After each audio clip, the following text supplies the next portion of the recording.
I want to find the volume of the solid below the paraboloid, z equals 4 minus x squared minus y squared, and above the following regions. There's a couple different regions that we're going to work with. I'm going to deal with this first one here first.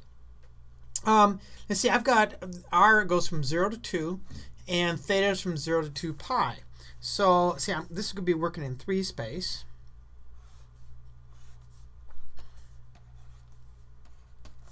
Now theta goes from 0 to 2 pi, so it's all the way around on the xy plane.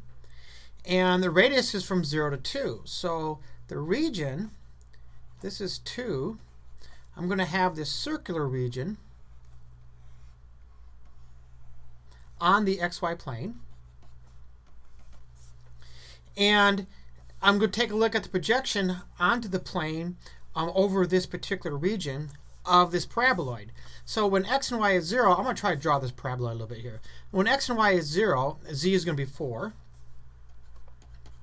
Now if I stay on the x-axis, that means that y is 0. So when x is 2, I'll be at 0. So sure enough, I'm going to intersect right there. So it's going to come down like this. And I'm sorry, negative 2. Same thing for 2. So it's going to come down like this. And likewise, if I make x equal to 0, when y is 2, it's going to come down to the xy plane and negative 2. So basically, I have this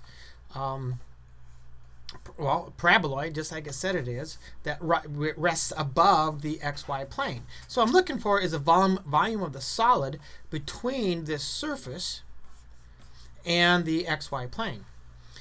So what I want to do is recognize that this is going to be a double integral over the domain or over the region.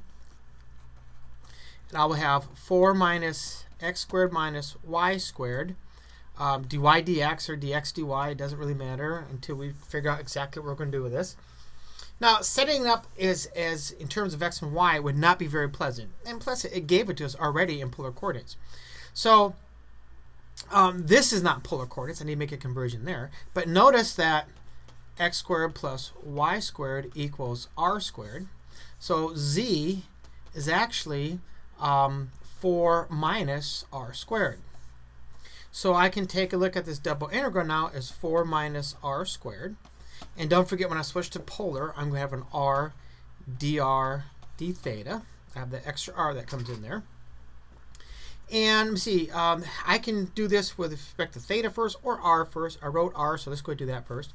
R goes from 0 to 2, and theta is 0 to 2 pi.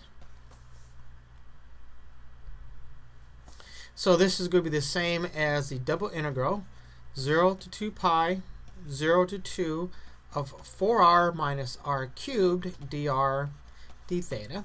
And the way I typically do this is like any other double integral or triple integral. I'm going to work with the inside first. So I'm going to treat this as a separate problem and consider 4r minus r cubed dr, which is going to be 2r squared minus r to the 4th over 4, evaluated from 0 to 2. The 0 is nice. All I have to do is worry about the 2. 2 squared is 4. 2 times 4 is 8. So I'm going to have 8 minus 2 to the 4th is 16 over 4 is 4. So 8 minus 4 is simply 4. Now I'll work on this outside integral with respect to theta. And I'll have 4 times the integral from 0 to 2 pi of d theta. Obviously, you could have left the 4 in if that makes you feel better. But this is just going to be 4 theta evaluated from 0 to 2 pi, which is 8 pi.